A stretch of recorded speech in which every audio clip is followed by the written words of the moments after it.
Canada एक बार फिर सुर्खियों में है, लेकिन इस बार सुर्खियों में बने रहने की वजह कनाडा सरकार नहीं बल्कि वहां पर मौजूद आतंकी घटनाएं और गैंगस्टर राज है। अब हम ऐसा क्यों कह रहे हैं, चलिए वो भी आपको बता देते हैं। दरअसल गुरुवार यानी 10 जुलाई को मशहूर कॉमेडियन कपिल शर्मा के कैफे में फायरिंग की घटना सामने आई है।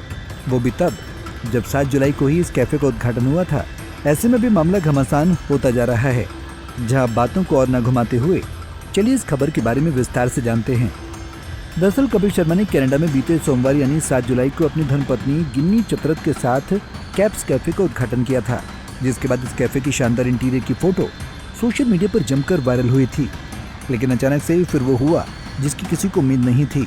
मशहूर कॉमेडियन के कैफे पर फायरिंग की घटना सामने आई। हालांकि इस फायरिंग में कोई हताहत नहीं हुआ है, लेकिन कैफे की संपत्ति को जरूर नुकसान पहुंचा है। यही नहीं, जिस समय वारदात हुई उस समय कैफे के कर्मचारी अंदर ही मौजूद थे।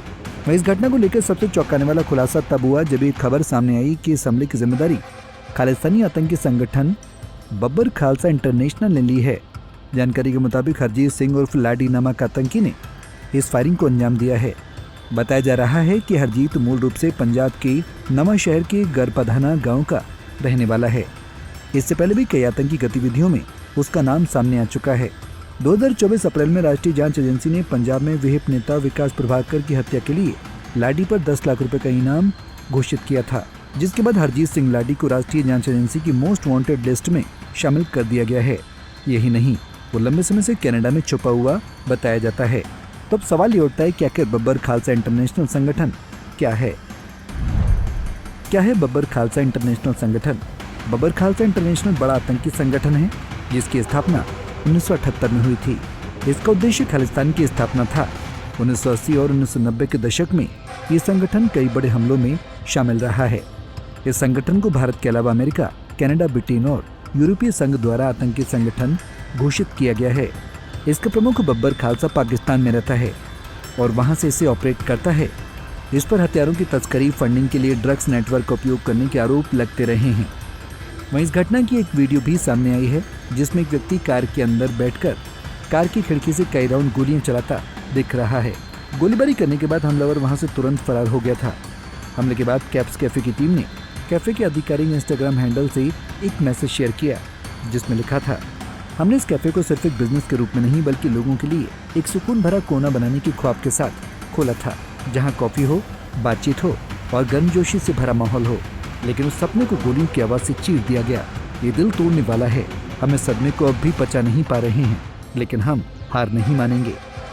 दूसरी तरफ बीजेपी नेता आरपी सिंह ने इस हमले को लेकर क्या कुछ कहा, जरा उसे भी सुन लेते हैं। देखिए, खालिस्तानी लगातार कनाडा की धरती का उपयोग या दुरुपयोग अपने इस प्रकार के कुकर्मों के लिए करते हैं और वे नहीं चाहते कि कोई भी भारतीय मूल का निवासी वहाँ पर जाकर कोई काम करे या कोई तरक्की करे या कोई वहाँ पर अपना धंधा करे। और हम तो लगातार कहते आ रहे हैं कि अगर आप अपने पिछवाड़े में सांप पालोगे तो अंतगतवा आपको काटेंगे। अब वो स्थिति बन रही है जहाँ कनाडा में जो पहली सरकारों ने सांप पाले, आज वह कनाडा के मूल निवासियों को या कनाडा में जो लोग काम करने जाते हैं, जो कनाडा में बिजनेस करने जाते हैं, उनको डस रहे हैं। बहरहाल अब तक कपिल शर्मा की ओर से इस हमले पर कोई सीधा बयान नहीं आया है, लेकिन उनके करीबी सूत्रों का कहना है कि वो बेहद शॉक्ड हैं और अपने स्टाफ की सुरक्षा को लेकर चिंतित हैं। इस खबर के दूसरे पक्ष पर अगर नजर डाली जाए तो बात यह है कि कनाडा की पूर्व जस्टिन ट्रूडो यानी खालिस्तानी समर्थक भी माना जाता था। यदि अभी भी प्रधानमंत्री होते तो शायद इस मामले पर कुछ भी न होता, लेकिन अब कनाडा के वर्तमान प्रधानमंत्री मार्क कार्नी की सरकार से बेहतर कार्रवाई की उम्मीद की जा सकती है। इस हमले के पीछे चूंकि बब्बर खालसा नामक आतंकी समूह की भूमिका सामने आई है, इसलिए इसे एक राजनीतिक और क्रूर घटना माना जा रहा है। ऐसे में अब सबकी नजरें कनाडाई सरकार, पुलिस और अदालतों पर टिकी हैं कि कार्नी की सरकार क्या कर सकती है। क्या वे इस हमले को तेज कार्रवाई और जवाबी कदम से निपटाएगी या ये मामला धूल घुसारित हो जाएगा?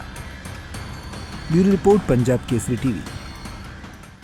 हमसे जुड़े रहने के लिए हमारे YouTube चैनल को सब्सक्राइब करें और नई वीडियो की नोटिफिकेशन के लिए बेल आइकॉन को दबाएं।